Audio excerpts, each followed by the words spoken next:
Bonjour à tous, c'est Silex. Aujourd'hui, je vais vous montrer comment faire des zooms et une belle transition sur Sony Vegas Pro 17.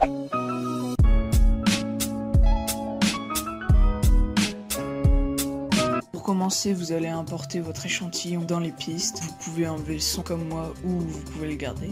Ensuite, vous créez une deuxième piste vidéo.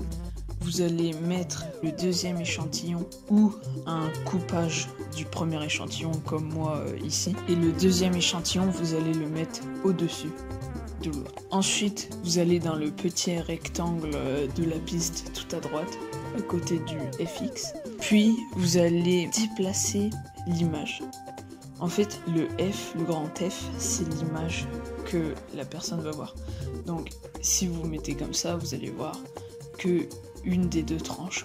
Sur la piste en bas, la petite piste en bas ici, vous allez aller tout à la fin et vous allez mettre le F tout à droite. Puis, juste avant ça, vous allez mettre le F à la bonne place.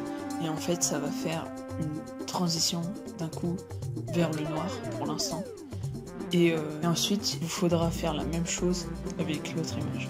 Du coup, là, vous allez à la piste en bas, vous prenez le début, puis cette fois, ça sera à gauche, car l'image va arriver vers la droite et elle va vers la gauche. Et là, ça fait une petite transition pour l'instant, bien sûr, c'est pas fini. Vous pouvez ensuite les superposer pour pas qu'il y ait d'espace noir entre les deux échantillons.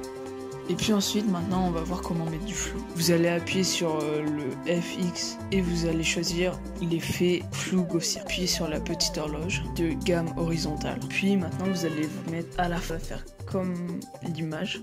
Vous allez vous mettre à la fin et vous allez mettre du flou qu'à la fin en fait. Donc vous allez à l'endroit où vous voulez mettre du flou. Vous augmentez la gamme horizontale, puis juste avant, vous mettez 0 flou en horizontal et en vertical. Puis vous faites la même sur l'autre échantillon qui est au-dessus. Du coup, au début, vous allez mettre du flou tout au début, puis, quelques secondes plus tard, il n'y aura plus de flou et la transition sera terminée. À chaque fois, il faudra ajuster la vitesse du floutage, comment l'effet de floutage, comment il va disparaître, le temps qu'il va mettre à disparaître. À chaque fois, c'est à vous de régler. Bon, maintenant, je vous ai montré comment faire une petite transition comme ça. Elle est vraiment toute simple. Maintenant, je vais vous montrer comment faire des zooms. Alors, les zooms, c'est encore plus simple. Vous prenez votre échantillon, vous cliquez sur le petit rectangle à droite, puis vous vous mettez, admettons, au milieu de la piste, et puis vous rétrécissez le petit F sur une zone sur laquelle vous voulez zoomer en fait de l'image. Et admettons, soit ça va faire un zoom long si il y a une grande différence entre l'image normale et l'image F petite, mais sinon elle peut être courte comme ceci. Si je remets l'image normale juste avant, là le zoom il est bien, mais je peux encore le mettre encore plus rapide.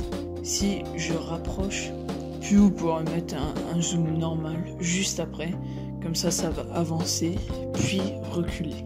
Puis ensuite, vous pourrez exporter votre vidéo comme je vous ai montré la semaine dernière. J'espère que la vidéo vous aura plu. Vous pouvez m'encourager en mettant un like, et puis surtout abonnez-vous. Comme ça, je continuerai aussi des petites vidéos, genre une fois par semaine ou un truc comme ça. Sur ce, c'était Silex. Ciao!